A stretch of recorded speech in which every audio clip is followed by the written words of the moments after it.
90% das categorias de base tem problemas e falta estrutura para esses meninos morarem ali. É um problema do futebol brasileiro isso? Bom, nós estamos falando, o próprio Flamengo agora, o profissional, inaugurou há pouco tempo o seu centro de treinamento, né? Então, se nós temos problema no profissional, imagine nas categorias de base. Então, nas categorias de base, hoje, alguns clubes já estão trabalhando para que há uma fomentação, há uma estrutura, e isso tem que haver, Fefon. Isso tem que haver, as pessoas, os dirigentes precisam investir cada vez mais nas categorias de base e dar um suporte, até porque hoje esses garotos saem de longe para buscar o seu espaço e eles ficam onde colocarem, né? É um sonho, mas eu creio que os dirigentes não é o caso do Flamengo hoje, né? É um momento difícil até de nós falarmos da estrutura disso ou daquilo, mas eu creio que é algo para se pensar, sim, é para se pensar da estrutura não só do profissional, mas a estrutura dos garotos da base também tem que ser adequada, porque são esses garotos que vão fazer com que os grandes clubes cresçam e fomentem aí cada vez mais. E, inclusive seu filho, nas categorias de base também, já passou por muitos alojamentos, né? Meu filho passou no Barueri, ele jogou, ia de vez em quando, mas aí depois ele saiu, foi para Prudente, depois foi para um outro clube e ficou nos alojamentos. Ele pode contar um pouco para você aí. Inclusive o filho do Paulo Sérgio, o Felipe, também passou por muitos alojamentos nas categorias de base. Felipe, um abraço, muito obrigado por você estar com a gente também. Prazer todo meu. E eu queria que você falasse um pouquinho, por favor, se as categorias de base elas são precárias em pelo menos 90% dos clubes aqui no Brasil, cara. Com certeza, com certeza. Acho que tem muito a ser melhorado ainda.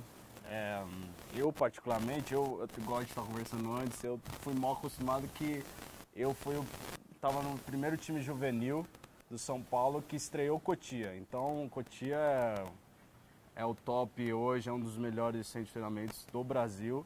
Mas depois eu fui para o Barueri estava em ascensão, estava muito bom, não tenho o que reclamar.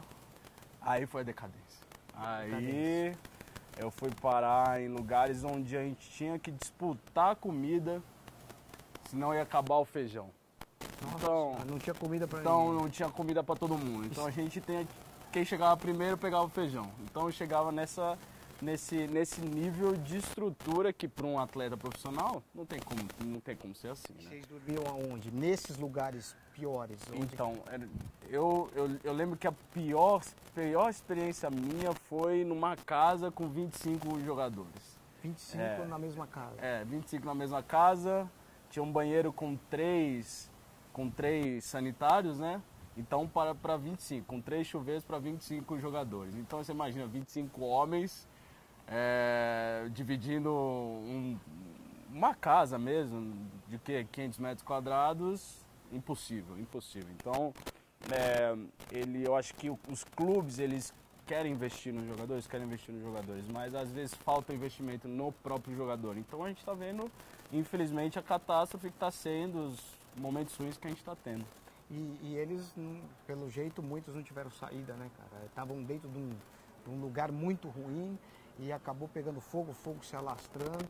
E quando você viu essa notícia, cara, o que você sentiu? Você que é jovem, que estava até outro dia, né, nas categorias. É duro, Fefão, porque quando eu vi, eu tava com a minha esposa e na hora a gente fica muito emocionado, porque a gente nós vamos lá atrás, né? Quando você está ainda construindo sonhos, está cheio de expectativa, ainda mais para essa garotada, estava um clube grande igual o Flamengo. Então, cheio de expectativa e de repente, numa noite, tudo muda. Isso é de emocionar, de isso verdade. Isso toca, porque ainda mais para quem já viveu. Para quem já viveu é bem complicado. Então, a questão agora é orar pelos familiares para que Deus conforte da melhor maneira possível. Meio que você se coloca no lugar da pessoa, né? Naquele Exato. Desespero todo. Ainda mais nós, jogadores. Então, quando a gente pensa que isso pode acontecer e do nada acontece, isso é catastrófico. Não tem nem...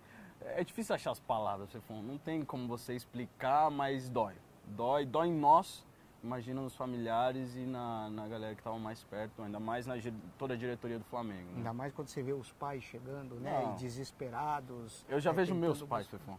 Eu imagino meus pais passando por isso. Então, são sonhos que morreram. 10 sonhos que morreram e que não tem como recuperá-los. Né? E você acha que alguém tem que ser responsabilizado por Mas isso? com certeza. Né? Com certeza.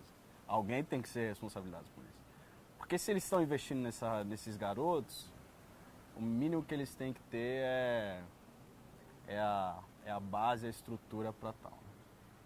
Legal. Muito obrigado, Felipe. Conversamos aqui com o Felipe, com o grande Paulo Sérgio também, né, que é o pai do Felipe, falando um pouquinho do que acontece nas categorias de base dessa tragédia do Flamengo. Muito obrigado. Valeu, pessoal. Valeu.